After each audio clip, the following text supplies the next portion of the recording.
நண்பர்களே, இன்றைக்கி நம்ம பார்க்க போகிற வீடியோவில் வந்து பார்த்திங்கன்னா பிரிட்டிஷில் ₹1 அதாவது சில்வர் நாணயம் தாங்க. 5ஆம் மன்னர் அவரோட ஆட்சி காலகட்டத்தில் இந்த நாணயத்தை வந்து பார்த்திங்கன்னா வெளியிட்டிருப்பாங்க. அவர் ஃபோட்டோ போட்டு 1919 வெளியிட்டிருப்பாங்க. இந்த நாணயம் வந்து பார்த்திங்கன்னா ₹1 நல்லா இருக்குது பாருங்கள். கிரீடம் முத கொண்டு டேமேஜ் ஆகும், சூப்பர் கண்டிஷன் இருக்குது. 2வது இயர் பார்க்கலாம் வாங்க. இதுவும் வந்து பார்த்திங்கன்னா அவரோட காயின் தான், நல்ல கண்டிஷனில் தான் இருக்குது. இந்த 3 காயினுமே வந்து பார்த்திங்கன்னா நம்ம சேனல் சேல்ஸ் தாங்க கொடுத்துருக்கேன். 1913 வெளியிட்டிருக்காங்க. ₹1 சில்வர் நாணயம். அந்த பூ முத கொண்டு பார்த்திங்கன்னா டேமேஜ் இல்லாமல் இருக்குது பாருங்கள். சுற்றி வரி காமிக்கிறேன் பாருங்கள்.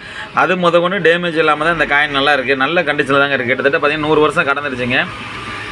இந்த காயின் எல்லாமே வந்து பார்த்திங்கன்னா நம்ம சேனல் சேல்ஸ் தான் கொடுத்துருக்கேன். 3வது காயின் இயர் பார்க்கலாம் வாங்க. 1916 வெளியிட்டிருக்காங்க. ₹1. இந்த எல்லாமே வந்து அந்த 3 நாணயமே வந்து பார்த்திங்கன்னா புழக்கத்தில் இருந்த நாணயம் தான். ஆனால் புழக்கத்தில் இருந்தால் நாணயம் வந்து டேமேஜ் இல்லாமல் நல்ல கண்டிஷனில் இருக்குது.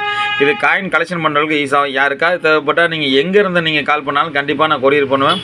சேனலுக்கு மட்டும் நீங்கள் புதுசாக இருந்தால் இப்போ சப்ஸ்கிரைப் பண்ணிங்க. அப்போ தான் நம்ம போடுற வீடியோ வந்து பார்த்திங்கன்னா அடுத்தடுத்து வரும். நம்ம கடை எங்கேன்னு பார்த்தீங்கன்னா பாண்டிச்சேரி அரவிந்த் ஆசிரமத்துக்கு ஆப்போசிட்டில் தாங்க ரெகுலர் கடையாக இருக்குது. நம்மள்ட்ட நீங்கள் எது வேணுமாலும் நாங்கள் வாங்கிக்கலாம். எல்லா காயினுமே எப்போதுமே வாங்கிக்கலாம். அதே மாதிரி ₹1 ₹2 நோட்டுகளை முதற்கொண்டு இருக்குது. நம்மள்ட்ட எப்போ வேணாலும் நீங்கள் வாங்கிக்கலாம்.